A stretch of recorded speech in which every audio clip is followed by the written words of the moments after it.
I think that living in Omaha and living the simple life is a big reason why Warren is who he is. It's why he's patient money. It's why he's slow money. It's that lifestyle is kind of part of his superpower, that he's not in a rush to do anything or invest in anything. You're listening to Let Me Speak to a Manager with Frank Cava and Ian Matthews. What a crock of shit. Yeah, that was hot mic, Sam. It's 30 minutes away. I'll be there in 10. Do it live! I'll write it and we'll do it live!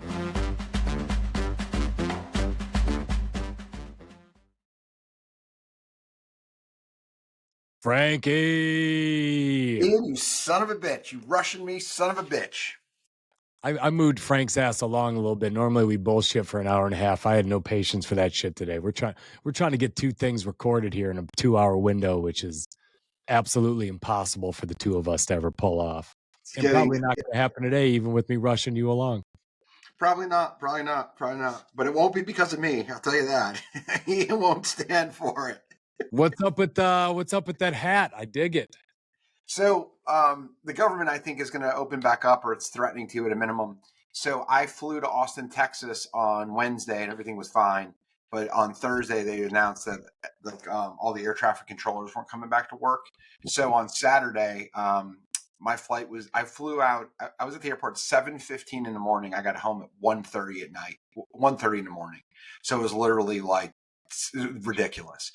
But while I was walking around Austin, Texas, were the lines just ridiculous, or was it everything getting canceled? Nothing worked right. Like TSA was fine. Like TSA almost seemed like no one was managing them, so everybody was there. Is kind of what it felt like. So TSA was fine, but like nothing else worked. Like you get on a plane, it was like delayed a few times, and then you get out, and they didn't have someone to like guide you, and then they couldn't move the jet bridge, and then we pulled all the way away from the gate, and he's like, "Oh, one of the engines doesn't want to turn on, so we're going to go back to the gate." It's like you don't realize that before you leave the gate. So holy shit! It was rough. But on 2 days beforehand, some guy had texted me on like Messenger or something. And he's like, "Hey, was that you?" And I didn't reply to him. I didn't think I was going to have time. I was like, "Hey, just so happened my flight got canceled. Any interest in hanging out?" So he came over to the hotel. We went for a walk on the river, drinking a coffee. He's like, "Can we pick you up in my car and I'll take you for some barbecue?" I'm like, "Yeah." He has a 2015 Ferrari. Like, it was awesome. So I took pictures of it, and he's like, he's a kind of a particular guy, but he's got like really good taste. He like race cars on the weekends. He's a cool dude. He's like, this is the only spot in Austin, Texas that's got a Michelin star for barbecue. It was a food truck for like 7 years, and they got a Michelin star and then bought a building. So they're just, it was awesome. Like how good can sausage be? I mean, it's like, I don't know, dude. Like it was good. Like if you compare and contrast it with RBQ, your favorite barbecue joint in Richmond, like, was it that much different? So I'll put it this way: the most famous place in Austin to get is called the Salt Lick, right? It's a barbecue joint, but because the line was so long, because I was chasing a flight, we went up to them and he went up and said, "Hey, like, how long is this line?" The guy was like, an hour and a half from where you're standing. He goes, "But we have a menu. You can't go to like the rack, but we can get you sandwiches." It's like, okay. So I got a hamburger and got like a pulled pork sandwich and like a brisket sandwich. And we just pulled the bread off and ate the meat. So it was still quite good. But I didn't get sausage, and I was kind of disappointed in myself. So I was like, "God damn it." Disappointed in myself. So we went to the airport, and when I was at the airport, I really was. I was disappointed. I went back and watched the film, and I was a little disappointed with my form. I put some bad film out there today. I'm in Texas, and I didn't. So I decided to go to the Salt Lick, which on its own is a pretty good spot to get Texas barbecue. And I went there, and I got a piece of sausage and baked potato, and I was like, not even nearly as good. So, like, I don't know how to rank these things, but what I can tell you is it doesn't have a Michelin star, and this joint does. Oh, it's pretty cool. Well, speaking of Texas and Republicans, I got to tell you a funny story. So I did my presentation. So last week's episode, we talked about should I give that presentation? Yeah. And I decided to do it. Huge success. So Ian and I talked through like, hey, Frankie wants to do this deal, but he's kind of nervous. There's two competitors in his market. And the two guys from Richmond were there. And when I presented it, like the guy who's more organized goes, "You're worried about him copying you?" I go, "Absolutely not. I'm worried about you copying me." And the whole room erupted. That's awesome. But That's awesome. all in all, it was pretty good. So then yesterday I had to give a speaking engagement to the Richmond Property Owners Association. So like I've been dieting. I've only been eating one link of sausage instead of two at my second barbecue meal of the day. Like I've really been paying attention to my Frank goals. says he's been dieting, he means since 2003. Exactly. He's been I on knew diet. that's where you were going in the conversation. 20 diet. Smallest ROI in my life. Ian's going to bring up my my trainer. But that being the case, so I'm a little chubby. I'm holding some holidays. But From 2011 at Grandma's house. 2011, Just stuck. It just 98, stuck. 98. 98. I'm at this event. This woman's looking at me, and I'm like, I'm getting checked out. Now I'm a happily married man, but I still got blood. Hey, I got blood flowing through my veins. She's those pretty skinny hot. jeans, pay it off. Yeah, man. So I'm like, feeling pretty good. So like, you know, I look around the room and she's just got eyes on me. I'm like, man, this chick she won't stop. She won't stop. I'm feeling real good. And then she opened her mouth. And it turns out she's pretty far right. She thought I was a socialist on the lines of like Mandami. She was like, what about this program? What about these freeloaders who are taking advantage of the U.S. government? So she was pissed off about ADUs in general, like you created the program somehow? She wasn't checking me out. She was shooting daggers at me. Holy shit. So how did you respond to crazy right-wing lady? It's like, well, all the things I didn't see coming, I'll put that top of the list. Like, listen, lady, I'm the liberal. I'm trying to capitalize on this program. I was so excited about you kind of engaging. You seem very much like involved in the conversation from your seat. I didn't see it going in that direction. That is awesome. So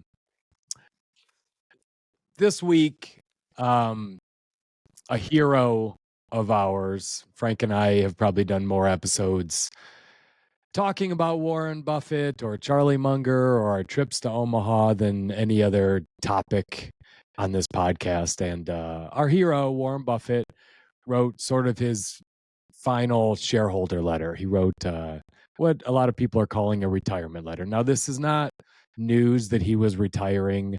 This has already been announced that he stepped down and gave Greg Abel the CEO position. He was staying as chairman. But he has announced that he's no longer going to write his annual shareholder letter, which he's been writing for over 50 years and something that we read every year. But this letter, and we'll link to it in the show notes, of course.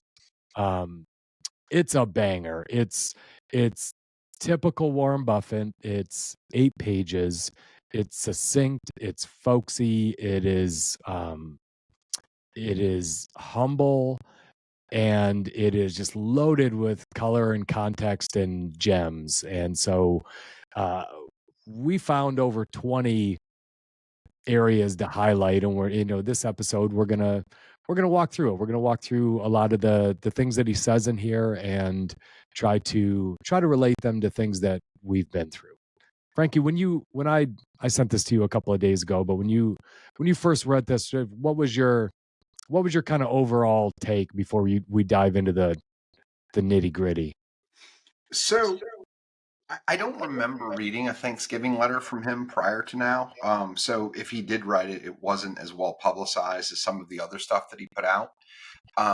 But what I really thought was interesting is before I read the letter, he said something saying, I'm going to go quiet. And it's a British term for I'm going to kind of fade into the background. And what I think is so incredible about Warren Buffett is, number one, he's just an awesome writer, and he makes you just understand the importance of editing. There's so many dipshits on the internet nowadays that post on Instagram and Facebook with just nothing but run-on sentences. And it's crazy that they still do it, even though AI can edit it for you. But the point is, like, he's just a really, really skilled communicator.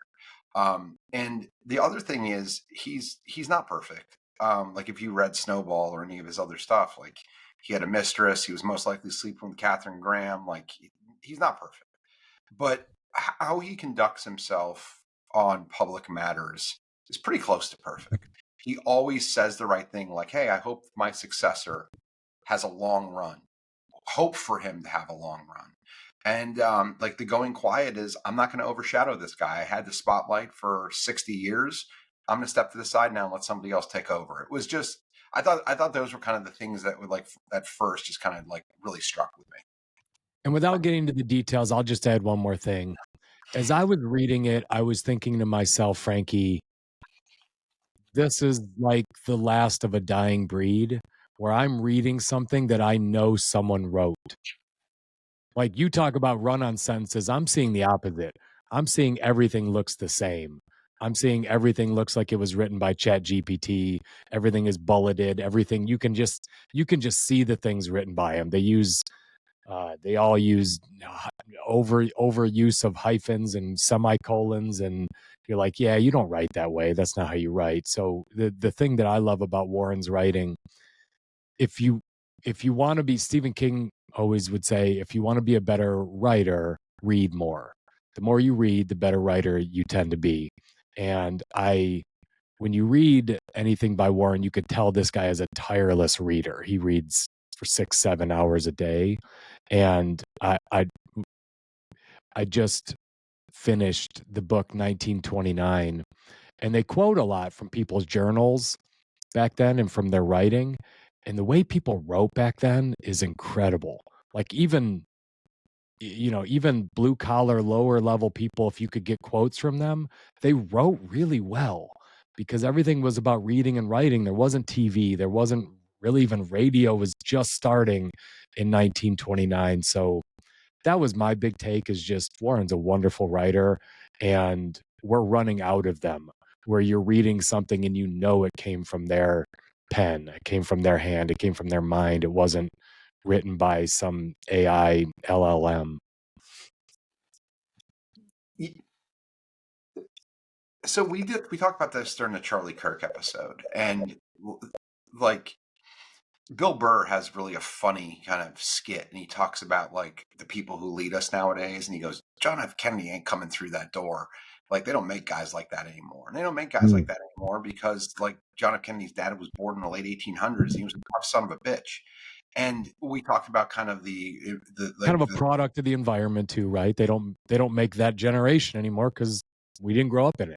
That's exactly right. Like, back then, like, you didn't have the technology. It was just harder. So people were tougher, and they kind of came out a different way.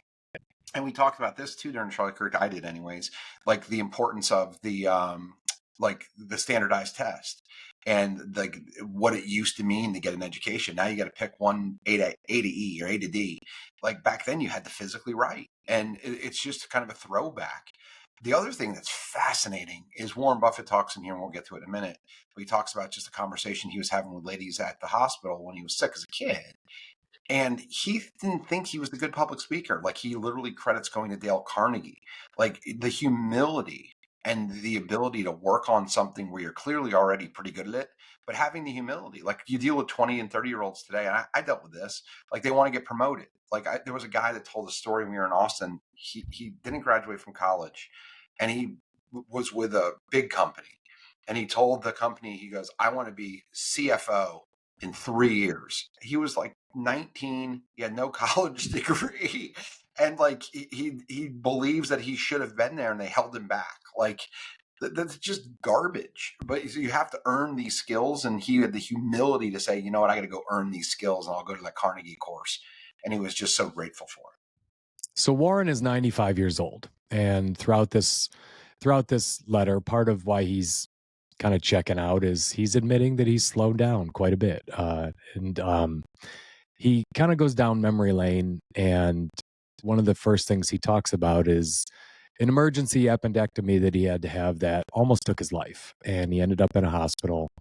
And one of the first things I wrote down that I just loved is To top things off, Miss Madsen, my third grade teacher, told my 30 classmates to each write me a letter. I probably threw away the letters from the boys, but read and reread those from the girls. Hospitalization has its rewards. And I just wrote this down as a little thing of, it's interesting the things we remember. You're 95 years old and you remember Miss Madsen, your third grade teacher, having all the students handwrite you a letter. And my kind of takeaway there is that's another dying item from society, is a handwritten letter. Frank is amazing at this. Frank, I enjoy it as well. Frank still sends handwritten thank yous. I send them after every program people go through. I got Frank a little 50th birthday. He wrote me a really cool handwritten letter. I save a bunch of them.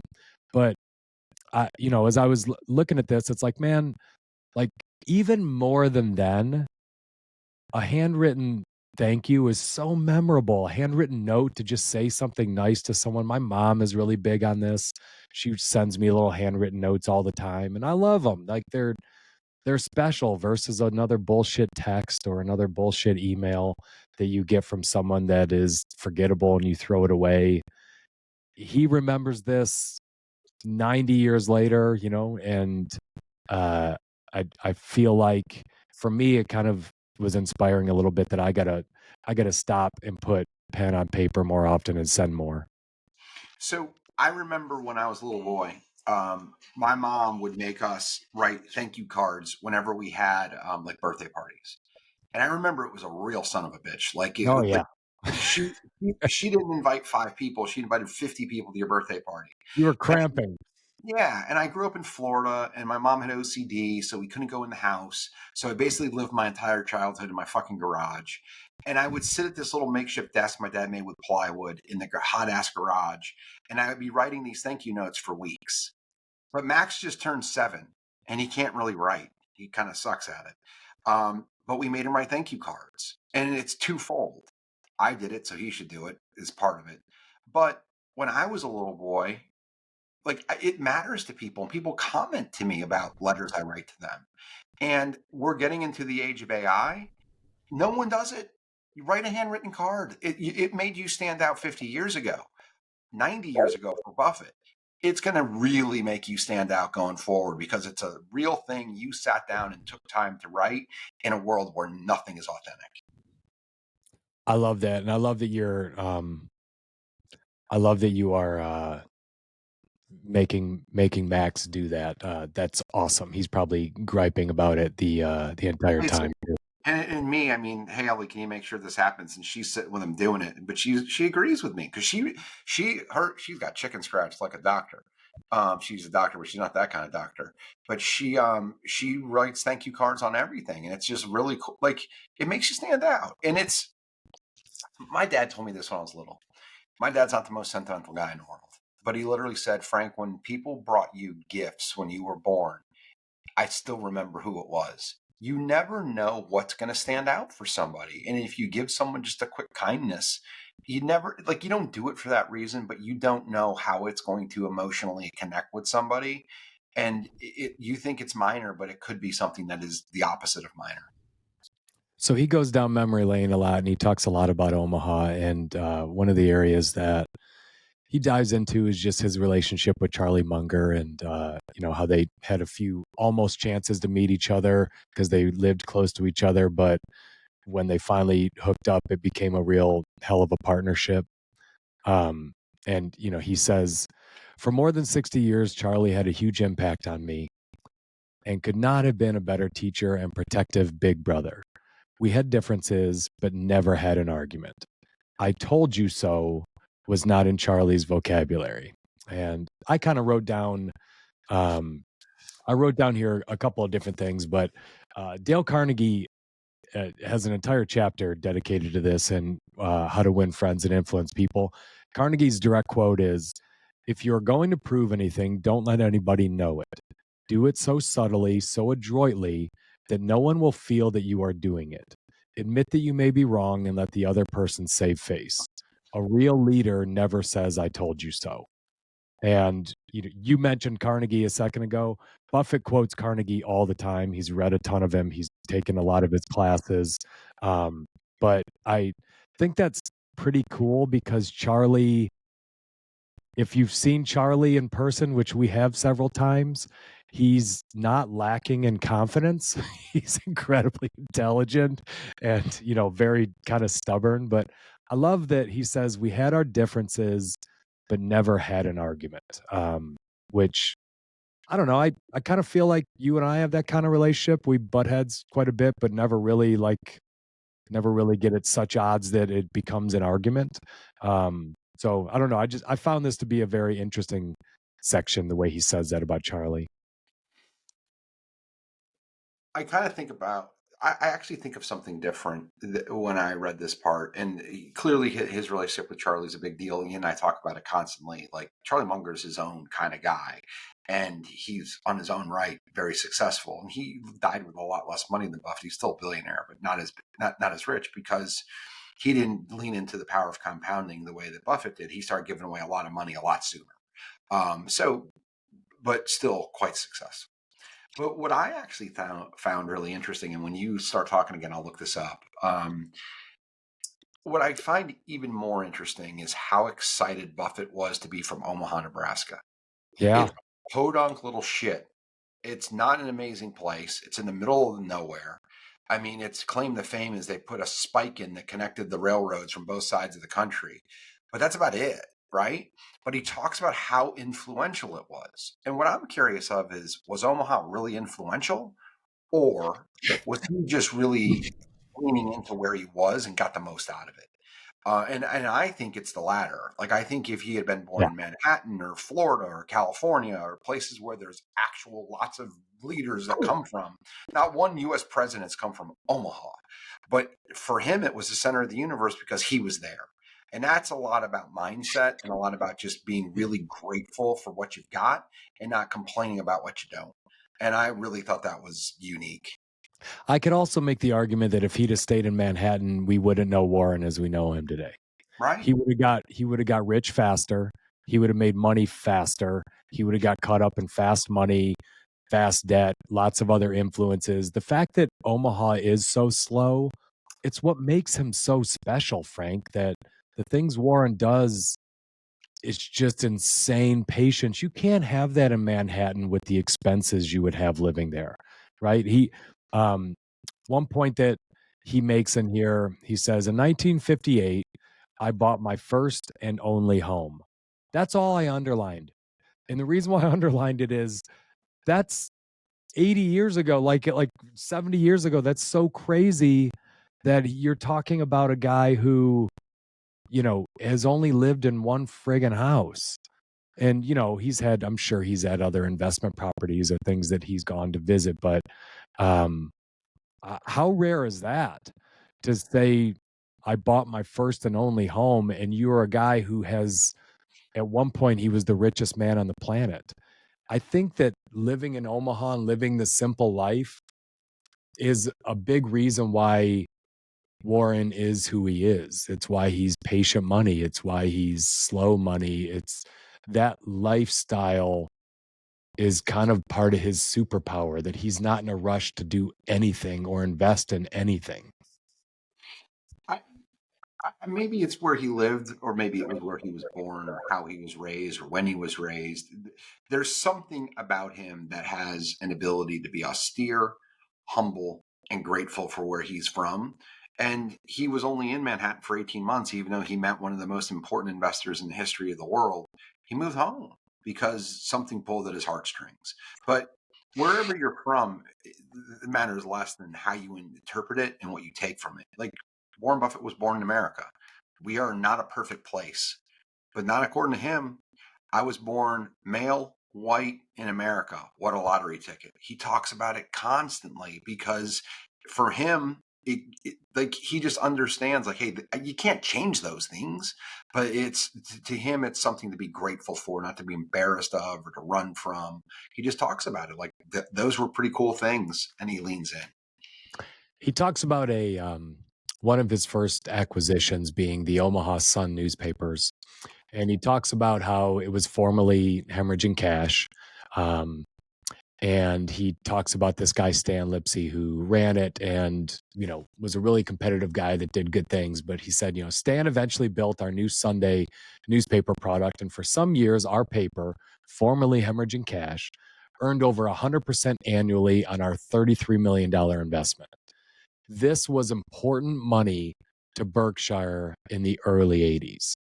So that part I underlined, Frank. And the reason why I underlined it is I think when you're starting a business or you're starting off on your own, it's important to have something that gives you some peace of mind. Like I know you had your very first thing you had was a rental. That's how Kava Company started, with a rental in Charlottesville. Maybe it was two. I can't remember, but I remember the street. I remember your rentals.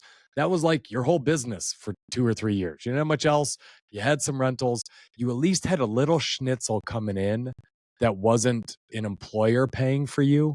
And the first thing I did when I left MBR was go do a real estate deal. I watched you. I watched my father-in-law, and I kind of did a little hybrid of the two. But I wanted one asset that would bring me a check every month, however big it was, however small. I just needed a paycheck on my own. But once I did that first industrial deal, I would eventually do a couple of more. Once I had that coming in, it gave me the confidence to then go build my 5-on-4 group program and eventually invest in Keep as well, because I had the confidence that I had some money coming in. It wasn't like live off it high in the hog, but it was enough to know, okay, that I got enough coming in. Now I can take a much bigger swing. So I love that he said this was important money to Berkshire in the early 80s. That cash flow, even though it's a boring newspaper, was enough for him to take bigger swings on Geico and the big insurance businesses that he brought in. So it's funny, we highlighted a lot of the same stuff, but I have a different take on it. And my different take on it is this. I was at that mastermind group last week, and this kid that used to work for Pepsi, he always seems like the guy who's swimming against the tides. Nobody's good enough. Nobody's as smart as him. Nobody's as good as him. He has constant turnover at his company, and he's like constantly complaining, like, I don't have a so-and-so, or I don't have this guy. But he doesn't have an incubation chamber that attracts anybody who wants to be there, so it's not going to build on itself. But what I think is really, really unique about this is the man who moved to Buffalo and took over this newspaper. He was somebody that Warren Buffett trusted. Was he perfect? Probably not. Was he the best newspaper man in the world? No, I'm sure he wasn't. But he was good enough, and he was somebody that was trusted, and he had a relationship. And what I heard in reading that is, yes, the money is important, and it was important money then, but I heard value. And what I heard was respect in how he wrote it. This man up and moved his life from Omaha to Buffalo. Both cities kind of blow, frankly. But he up and moved his life, and he did it in a way that was important to Buffett. And Buffett was remembering him in a way that was like very nostalgic and grateful, because and then the guy succeeded in that job because of the relationship and the respect. And he was kind of saying, you know what, that was a big move. That was something where you clearly the underpinnings of this, and like the backroom deals that you had to make with your wife and your kids and your family to go to this different place. And you did it. And not only did you do it, you were a true success. So that is what I took away from that, is like the power of that relationship, the leaning into it, and the gratitude of saying, hey, you know what? Thanks. I love it. He talks about a guy by the name of Don Kehoe. Don Kehoe was also grew up in Omaha. So he's, Warren's kind of going down his rogue list of all the studs that came out of Omaha, which I love. If I was ever popular, I would try to find a few Trenton people that made it, even though it's a small list. Coral Springs, baby. Coral Springs.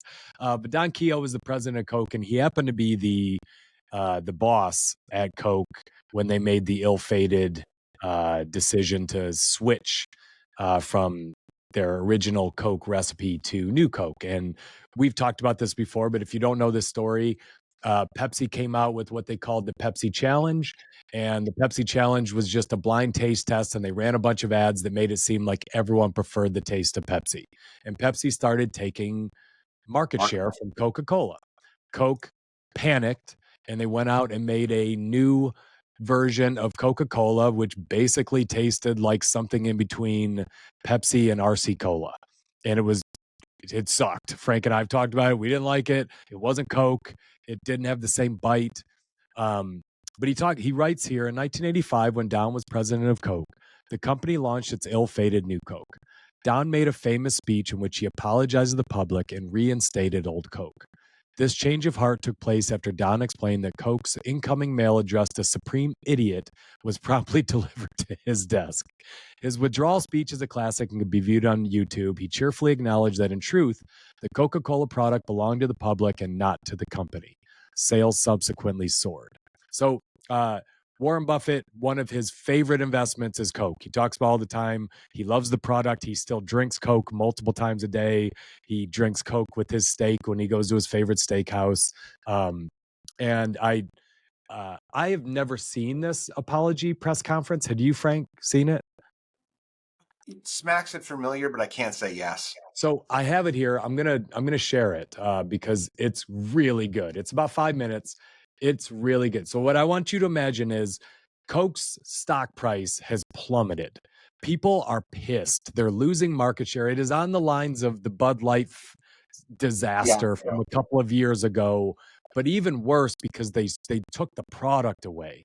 And so before you get into were up in arms. Before you hit the button, let me say 3 quick things. Number one, there's a good chance that this breaks because we're suck at technology. But aside from that, we have incredible editors. That's not happening. I'm all over it.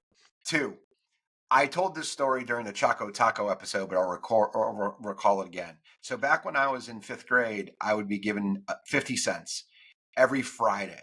And on Friday, I was allowed to go to the Ding Dong Cart, which is the ice cream truck, right? And we were allowed to get like an ice cream. And I remember it was 5th grade. It was either the end of 85 or the beginning of 86. And it was the first time they were selling new Coke from the ice cream truck. And I decided to get new Coke.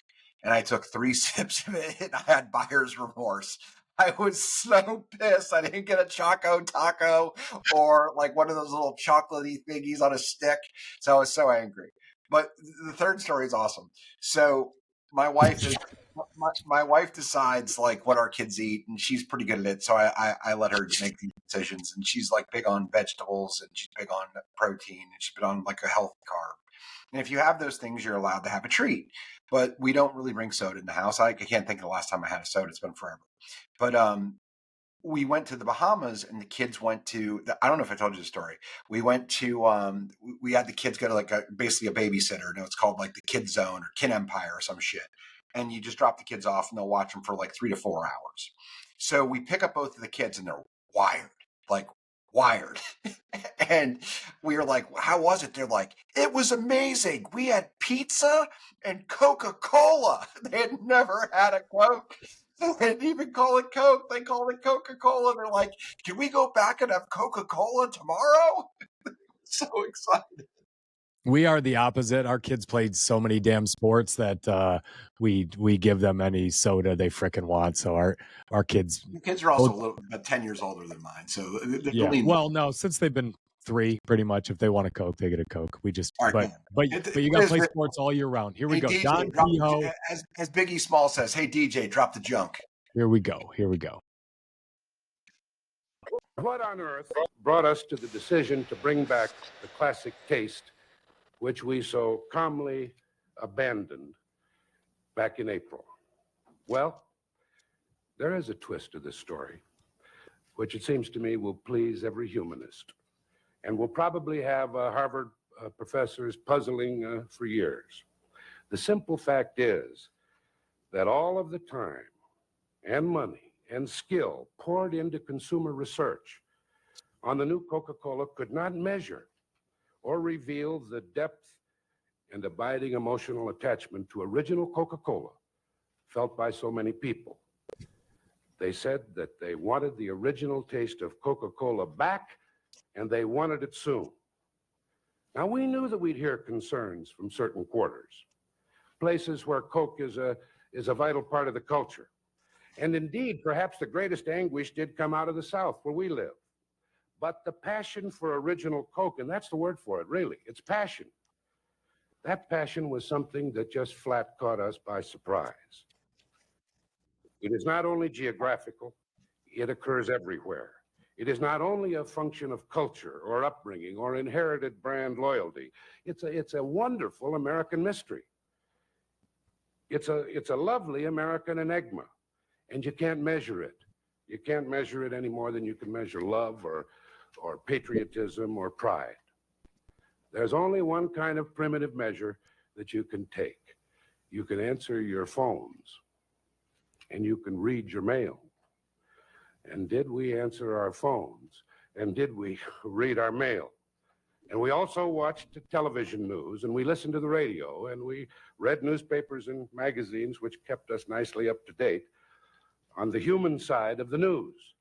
People who hoarded original Coke or sold it privately at scalpers' prices, people who had cases shipped across the country or were considering an ocean voyage to pick up a supply at foreign ports, people who formed loyalist clubs and protest groups.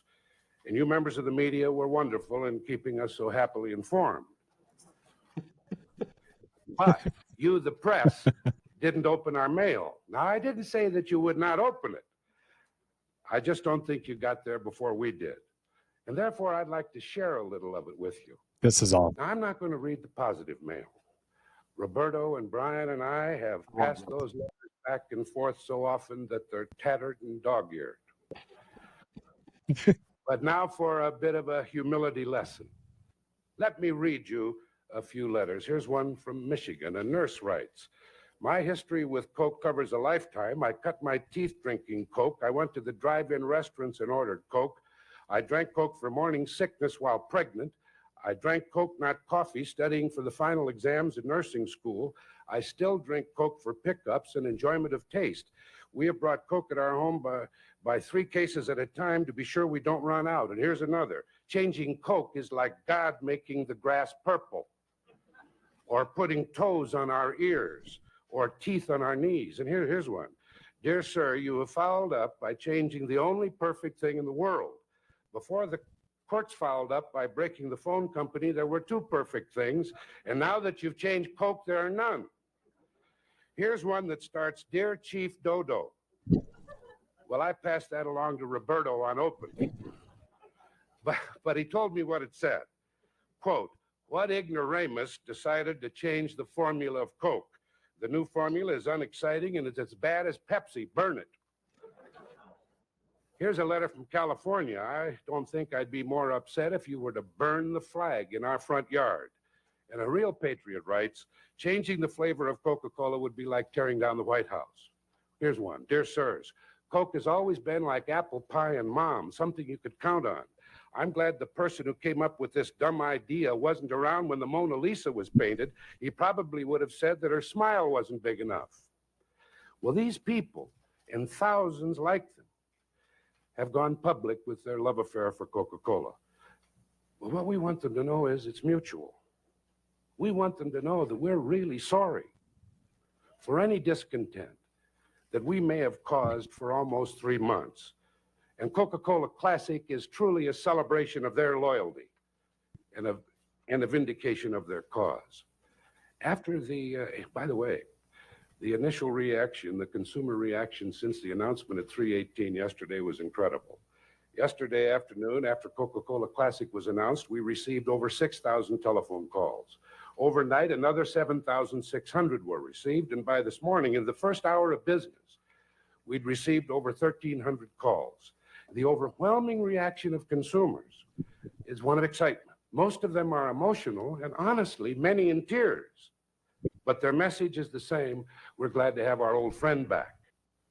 Well, what does all of this really mean? It only means what we say, that our boss is the consumer. Some critics will say Coca-Cola has made a marketing mistake. And some cynics say that we planned the whole thing. The truth is, we're not that dumb, and we're not that smart. That's awesome. What on? That's really cool. It's really good. It's that is, Frankie, I've never seen that before. We've talked about it a lot. I've never seen that actual thing, but that is a master class in PR. And I don't get the sense that that dude hired some huge PR firm to help write his speech. Like when he was talking, that's got Warren Buffett's Omaha folksiness all over it. Just the self-deprecating way that he goes about, making fun of himself. Reading every letter is so strong that I'm that confident I'm going to read how dumb we were. I don't know. I absolutely loved watching that. Love him or hate him, one of my least favorite things about Trump is just how brash he is. And what I loved about that speech from Don Quixote is his aw shucks nature. One of my friends, he just loves Nate Bargatze, the comedian who doesn't curse. And my favorite thing about Nate Bargatze is he just seems like he's making shit up when he gets up there. He isn't. He's incredibly curated. He's an incredible comic. Like, you don't just land where he is, but his delivery is so matter of fact and just so humble. That's something we're missing nowadays. Like, that man is from a different era. There was tumbleweeds in his backyard when he was a kid in Omaha, and you believe it. And I bet he had a lot of people help him write that letter. He had the 1985 equivalent of ChatGPT at his desk, and that was an incredibly curated letter, but it was delivered in a way that was humble, human, self-deprecating, and it was a master class because of how many things he didn't say. He didn't come out and say, F you people, we made the right decision. He leaned into who his customer is. He used that aw shucks, and he really just got it. Hey, we screwed up, because they could be right and dead as a brand, but they could be wrong and super profitable. And his job is to just fix it and give the customers what he wants. And he leaned into it. And I thought that was just awesome. The marketing is brilliant too, of telling the stories of people hoarding and going to Europe to get Coke. Like, that's just powerful. You remember that. I remember that stuff when he was talking about it. I'm like, I remember, like, people were hoarding Coke or trading for it and trying to get their hands on an old Coke bottle. Like, it was a big deal. I also love the end of "We're not that dumb and we're not that smart," when he says, to our critics and cynics. I think that was really neat. But if you weren't watching on YouTube, and we hope you're on YouTube by now watching us, it's also cool. He's got just a pure red background and a big Coca-Cola banner right in front of him. So it's all red. And he looks like Ed McMahon, if you look at him from Ed McMahon from the Carson Show as he's talking, but just sounds so much like Warren, that Omaha folksiness. I got more on this, and I want to lean into it a little bit. So Yeah. This new Coke came out in April of 1985. I was recently minted 10. In April of 1985, the only people we were distrustful of or hated were the Russians. Everybody in America, to me, seemed pretty unified. Now, And Green Bay Packers fans in Detroit, we didn't like them. Okay, fair enough. But mostly we disliked rivals of our sports teams, but everybody else was kind of universally aligned. He said a couple of things that I just thought were incredible, right? Love, patriotism, and pride. Like, there was no arguing about America. It was just so simple. There was no Fox News. There was no CNN. It was just like we were all Americans. And it kind of feels into that nostalgia that he talked about. He talked about demoing or bulldozing of the White House. We just did that. We knocked down a third of it. And he talked about how, like, un-American it was. Now, right, wrong, and different, 50 years has gone by since this speech. But just the things that he harkened back to, I just thought they were kind of relics in a way. But the other part of it that I thought was fascinating, and it's a masterclass in marketing, like you said, people are hoarding it. They're going to the ports. They're going to Europe. How simple life was with a red background. Everything is branded nowadays. You can't go to a dog shit podcast without seeing a Dasani bottle on someone's desk, also owned by Coke. And that being the case, like nowadays, hey, how do we get some of that Dasani money? By the way, we haven't run an ad yet. But a plain red background, like, you don't see that anywhere. Like, awesome. Everybody has a branded background behind them. Like, all it was is at the Coca-Cola company with a bottle of the old thing sitting on his desk. And like, sometimes we talked about this a couple minutes ago. Classic stuff works. Handwritten notes, simple. Like, just lean it. Like, you don't have to overthink this stuff. Like that Coca-Cola in 1985 was a major, major, major company. It seems nostalgic, but it was one of the best brands in the world in 1985. But simple can win still. Yeah, the last thing I'll just say on this is, um, they they they didn't get caught in the sunk cost fallacy. They Yeah. did spend Moved a ton on. of money on the new stuff. They spent a ton of money on focus groups and all this bullshit to come up with that new Coke. But he talks about, we do have a phone, and we picked our phones up and we listened and we read our mail and we listened to our customers. That's just powerful. Like, and today it's easier than ever to do that. I was just thinking, when he says, when we introduced Classic Coke and we started getting thousands of phone calls, I mean, that's kind of a quaint from a different time type of thing. Today, you'd be getting comments on social media on a Facebook post, right? You'd be looking on X for what are people saying about us. You know, you'd be grokking it, or Gemini or Chat GPT. What's the sentiment the last 2 days on social media about our new launch?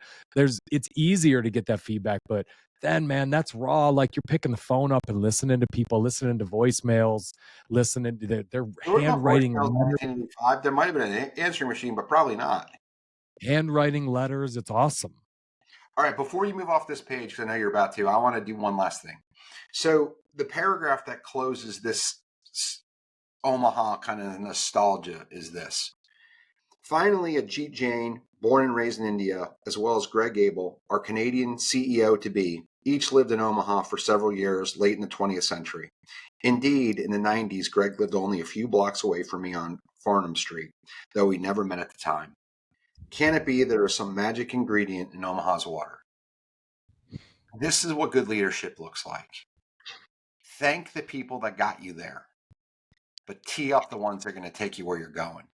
We've Yeah. talked here before about how, like, I was with a manager who would bring me into a really big meeting and he would make sure I got to talk about the best stuff.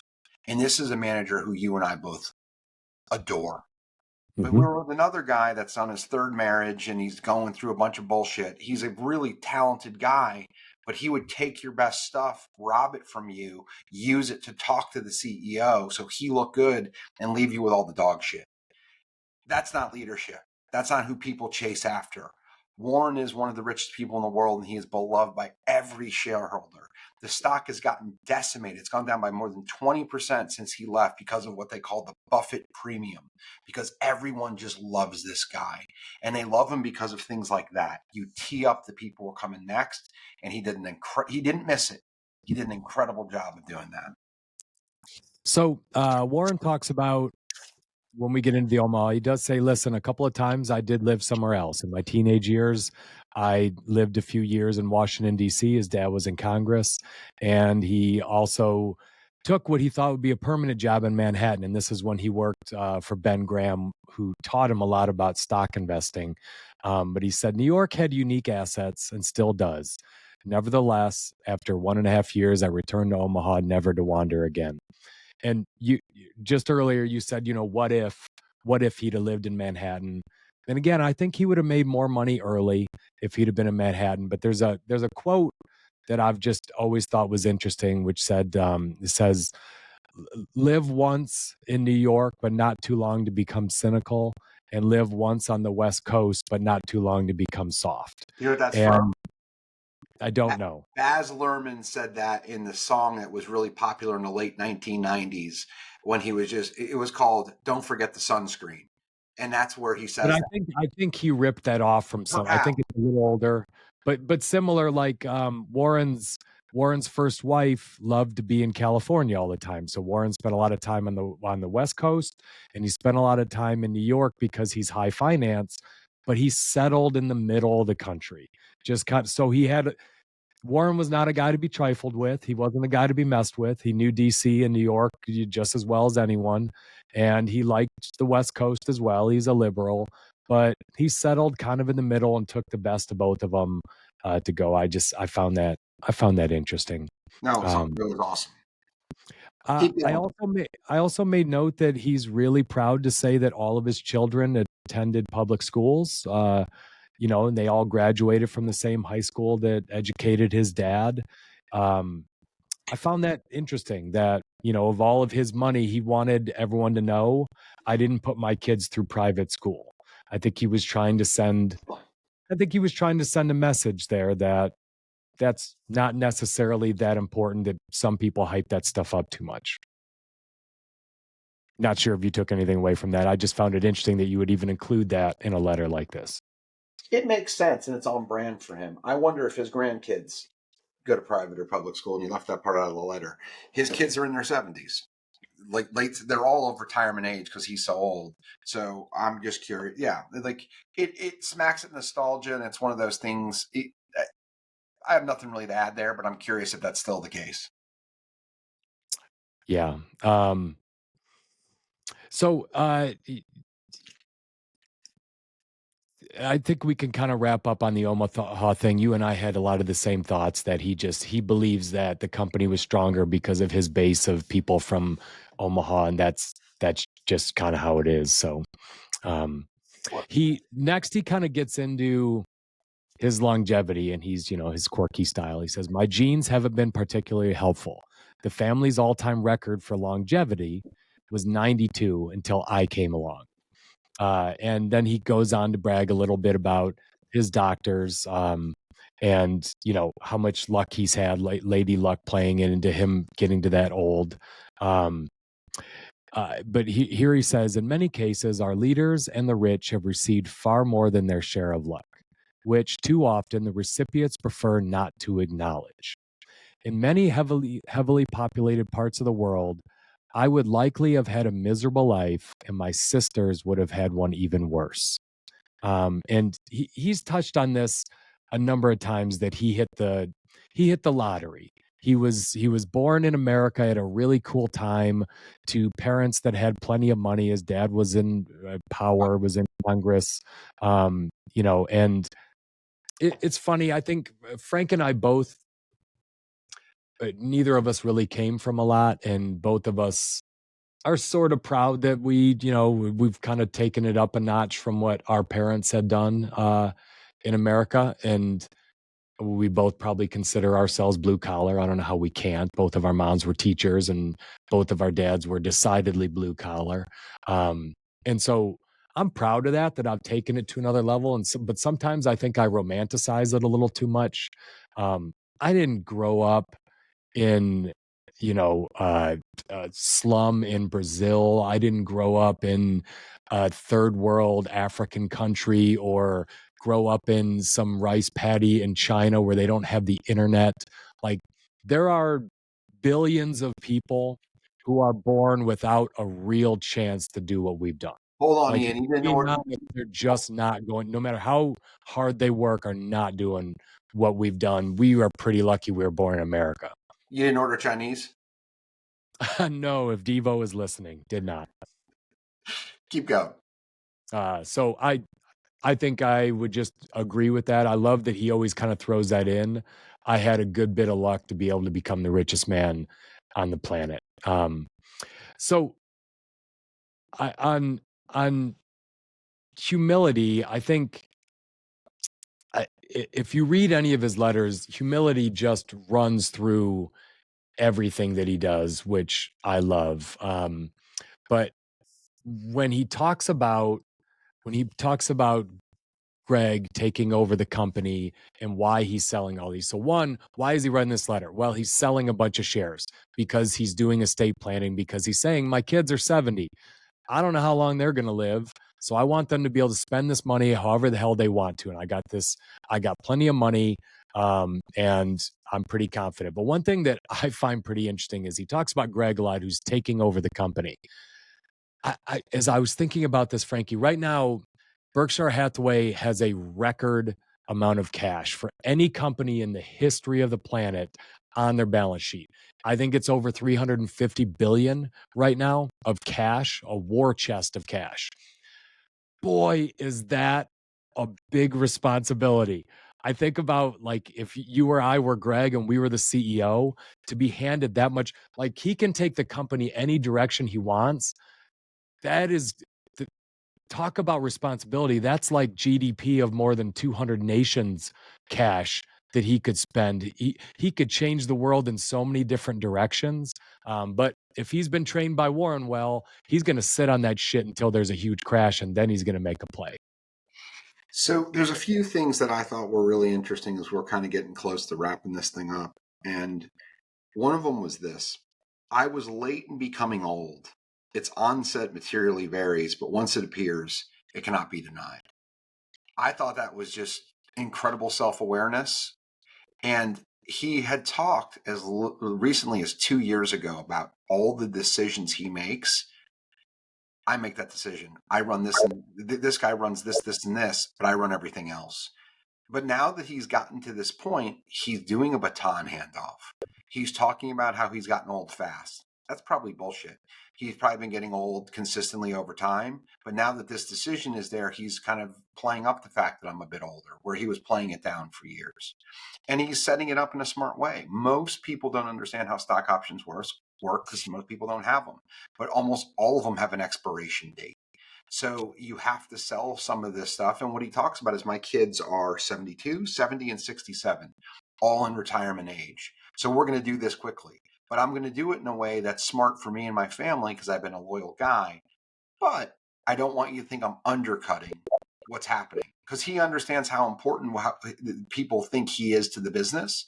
And because of that, he's setting it up in a way that says, okay, this is where we go. But if you look at it from this perspective, 387 billion, it is a big responsibility, but it's also an incredible moat. And he always talks about moat. Like, that's a way that someone can be very, very, very successful for a long time when a tenth of your market cap is in cash. So the CEO is getting that on the balance sheet for Berkshire Hathaway, but his kids are getting several $1 billion, which they've already been getting a lot of as it is, like almost 500 million annually recently. Yeah. And he says one thing that I just think is really cool, because that's also a lot of stress to live up to dad. He says, if my children simply do a decent job with this money, they can be certain that their mother and I would be very pleased. I love that. That's just giving them grace. Like, I understand I'm kind of saddling you with a lot of responsibility and pressure. Just don't screw it. Just don't do something terribly stupid, and you would make your old man proud with this money. I love that. So another thing that he says, Frank, and I don't know if you picked up on this, but he's talking about succession. He says, he's talking about Greg, and he says, my hope is that his health remains really good over the next several decades, even though Greg's in his 60s now. With a little luck, Berkshire should require only 5 or 6 CEOs over the next 100 years. I love it. It should particularly avoid those whose goal is to retire at 65, to become look at me rich, or to initiate a dynasty. What he's doing is he's laying out to the board of directors, these are your marching orders. And what's really interesting about this is the opposite. Do you know most big companies have a charter that says that the CEO must retire by 65? That was the only reason Jack Welch retired, is because it said in the charter of GE that you shouldn't stick around too long after that. The truth is that company needed him going through that big downturn of the tech.com. It shouldn't have lost his experience, his knowledge.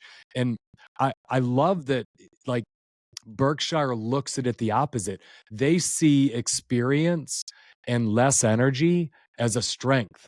Less energy meaning I'm doing less, I'm meddling less on all the bullshit. I make a few big decisions every year. I think about my father-in-law, right? He's well into his 70s, still running a really profitable, amazing, but he's going to do that until he kicks the bucket. That's just the way it is. You get older and you do less, and your business makes more money. I don't have much to add here in true Charlie Munger fashion.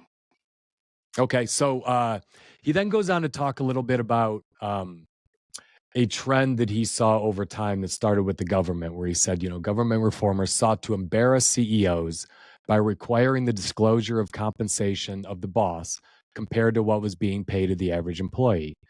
Proxy statements ballooned 100 plus pages from 20 before. But those good intentions didn't work. Instead, they backfired. Based on the majority of my observations, The CEO of Company A looked at his competitor, Company B, and subtly conveyed to his board that he should be worth more. Of course, he also boosted the pay of the directors and was careful on who he placed on the compensation committee. The new rules produced envy, not moderation. I love this. So, this is your government hard at work. They created all these different proxies to share how much the boss made. And all it did was bosses got paid a hell of a lot more because they all started. And this is called, in Frankie, in psychology, this is called relative deprivation. So relative deprivation is the perception that you're worse off in a reference group, even if you are objectively well off. So we are happy until we find out that others make more money than us, and then we are no longer happy. And I have a really interesting story on this. It's a quick one. After my second year in sales, I was 2 years out of college. I won this big award at GE, and it was at our national sales meeting. There were a couple hundred people there, and I was just so proud that I got this trophy, and they called me up on stage and announced that I got this big growth award. And I came back to the table, and I was friends with a bunch of guys that were in the sales department who are like 10 years ahead of me. And almost all of them had worked for another company and then come to GE.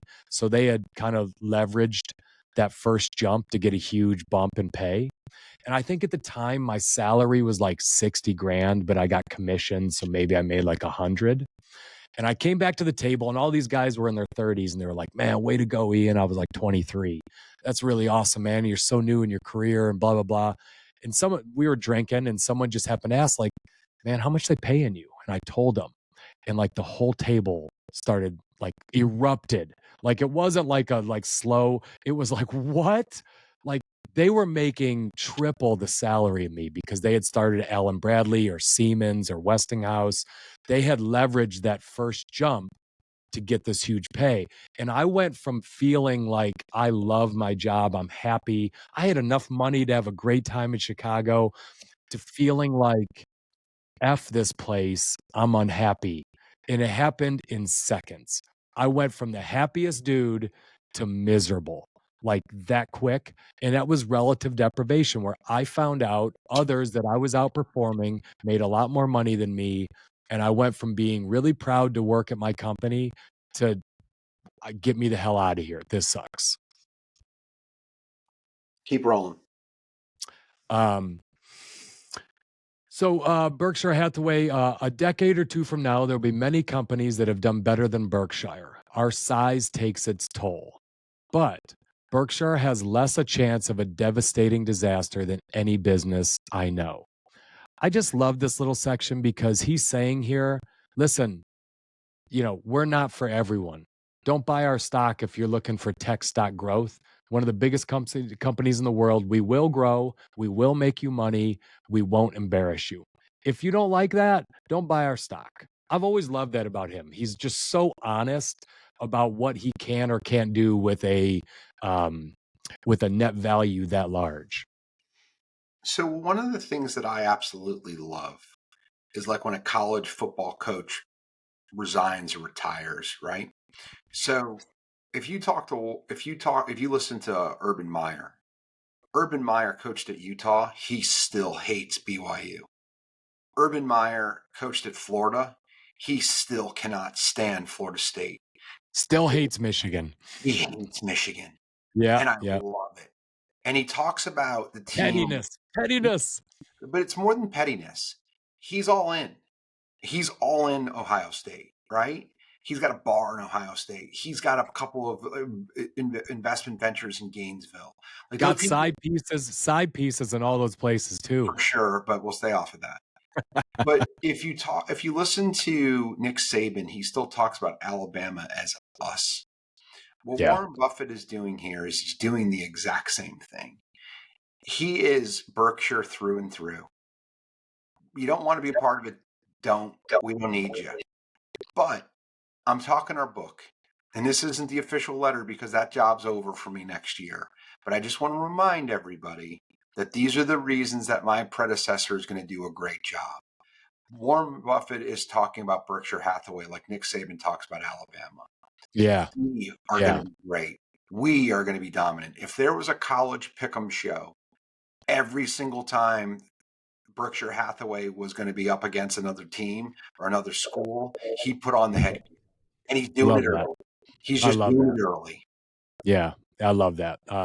He goes on to just say our stock price will move capriciously, occasionally falling 50% or so, as has happened 3 times in 60 years under present management. Don't despair. America will come back, and so will Berkshire. So this is what Frank was saying earlier, clearing the path for the next person. I love this. What he's saying is, listen, I'm going to die and the stock is going to drop 50% at some point, do not blame my successor because that shit happened 3 times under me and it's not controllable. Markets do weird things. It's not necessarily going to be Greg's fault. Give him some grace. We'll bounce back. America will bounce back. And that's just another thing that's always in his writing. Whenever people despair about the government or this or that, he's always like, our system's great. It's worked my whole life. I've been around a long time. America will be fine. America will be more valuable in 20 years, 50 years, 100 years. We'll survive this. We'll get through this. I've just always loved that about him. One of the things I was really curious about is this, because we pay attention to what he says pretty intently. And he hasn't been as bullish on America lately. So what I'm curious of is he really bullish on America in this letter? Or is this a little bit of salesmanship on his part because he's transitioning out and he wants to give the new leadership and the new regime a lot of momentum? I hope he's right. Like I hope you and I are at halfway point of our lives, right, compared to his, and he talks about this in a second. Like I hope so, but he hasn't been saying a lot of that lately. But I hope he sees it. I hope he feels it. I hope he I believes it. think that just more Charlie and Warren are not braggarts, and Trump Maybe. very much is. So I don't think they like his style, but uh, like, and I also think that they think the stock market is really overvalued. So I think there's a difference between thinking America's going to be fine and the stock market's going to be fine. Warren 100% thinks the stock market is really overvalued or he'd be investing. He's pulling money, he's selling. And normally he does that like 3-4 years early. He was selling in 96. It took a while. Like he thought it was overpriced in 96. It took a while. He was right. But, I think those are two different things. So he says, and his final thoughts, right? I'm happy to say I feel better about the second half of my life than the first. My advice, don't beat yourself up over past mistakes. Learn at least a little from them and move on. It's never too late to improve. Get the right heroes and copy them. And I don't know. This one made me pause because you just turned 50. I turn 50 next year. We're well past the first half of our life is gone. So I love that you've said this a million times that like 99% of Buffett's net worth he got after the age of 40, right? He was worth like what? 93, 97% after 65. What was he worth at 40? Like 8 million or something like that. Like in today's terms, 20. It was still a lot. He did fine, but like wasn't what he was. So Long tail. I just love that it's kind of like, don't beat yourself up over past mistakes, learn from them, try to be better in the second half of your life than the first half. And, with the right attitude, why can't you be? You should learn some shit from the first half of your life. I didn't know this. So he talks a little bit about Alfred Nobel. So I knew this story. It's a great story. remember Alfred Nobel, later of Nobel Prize fame, who reportedly read his own obituary that was mistakenly printed when his brother died and a newspaper got mixed up. He was horrified at what he read and realized he should change his behavior. Do you know what Nobel did to make his fortune? Dynamite, right? Invented dynamite and patented it. So he patented it. And the obituary that was accidentally printed, it said the Le Marchand de la Mort est mort, which is the merchant of death is dead. That is what it was written. So it went on to kind of say he made all of his fortunes on something that killed a lot of people.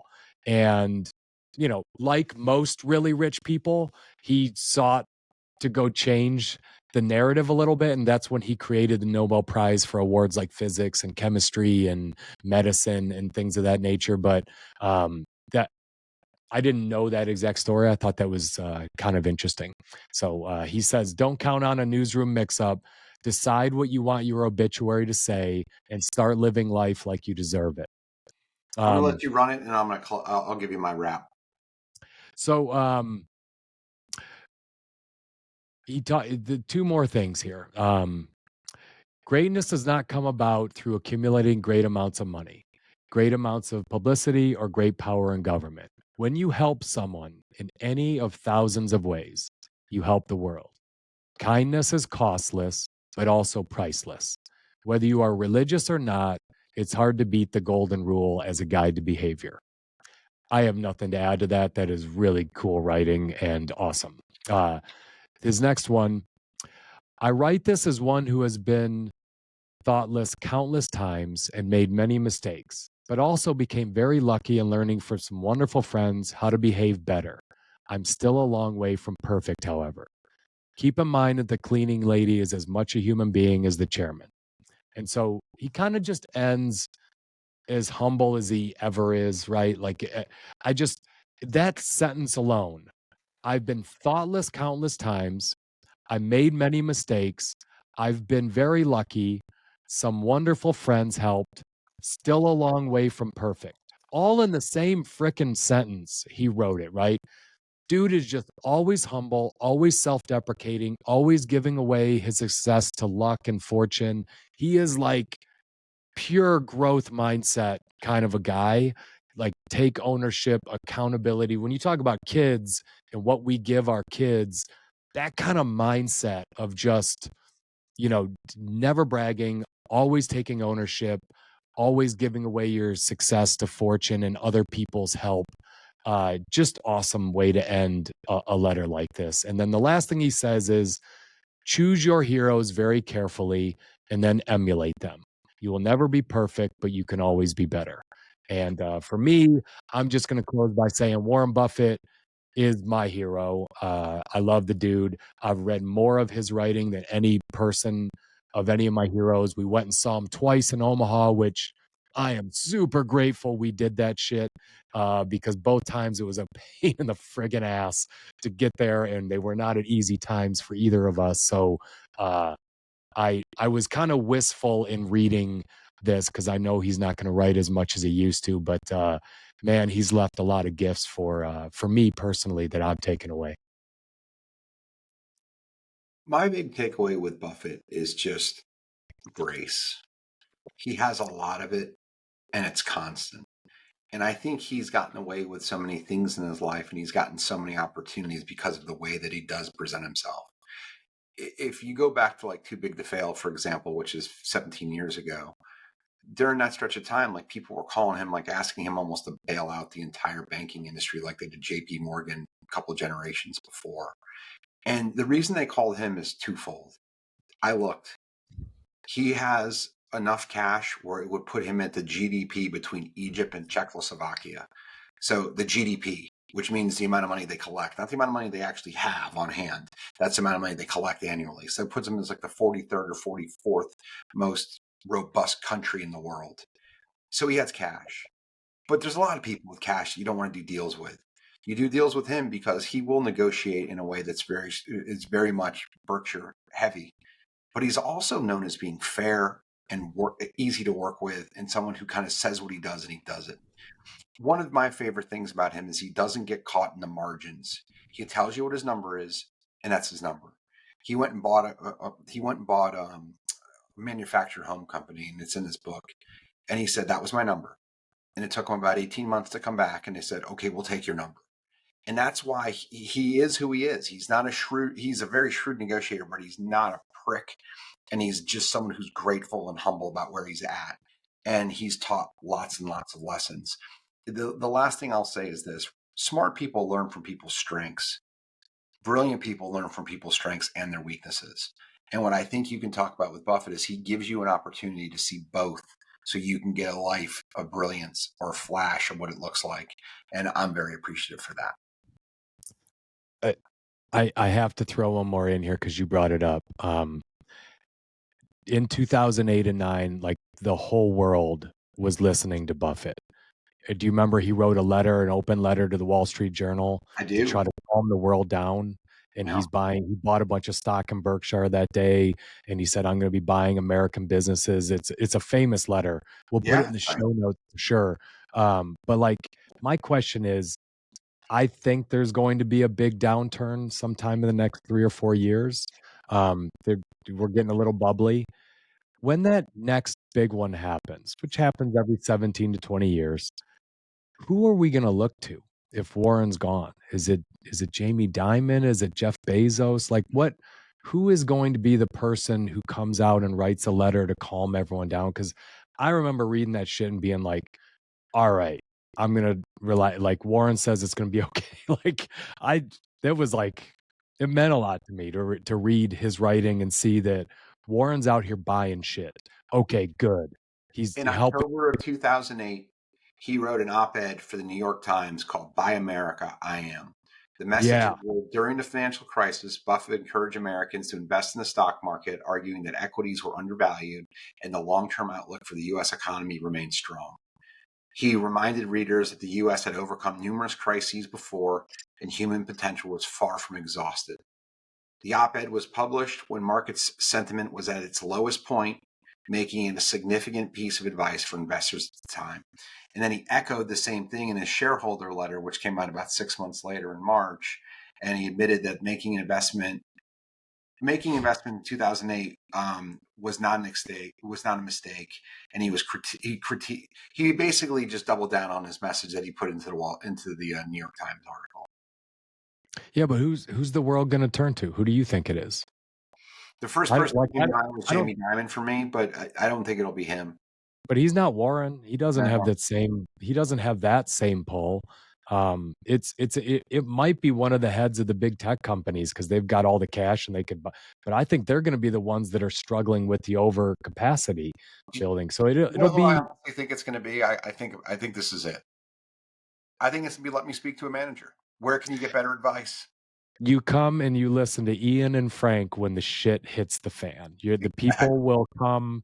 They will come and they will listen in droves, and they will leave a comment and a 5-star review, and we will send them a T-shirt, just like Jeff Nickel, who left us a very nice compliment and a 5-star review. Mr. Nickel, we will be sending you is it a large? Was it a large shirt, Frank? Large T-shirt. He'll A be large getting it shirt this week. to Mr. Jeff Nickel. We appreciate you. Thank you for the comments.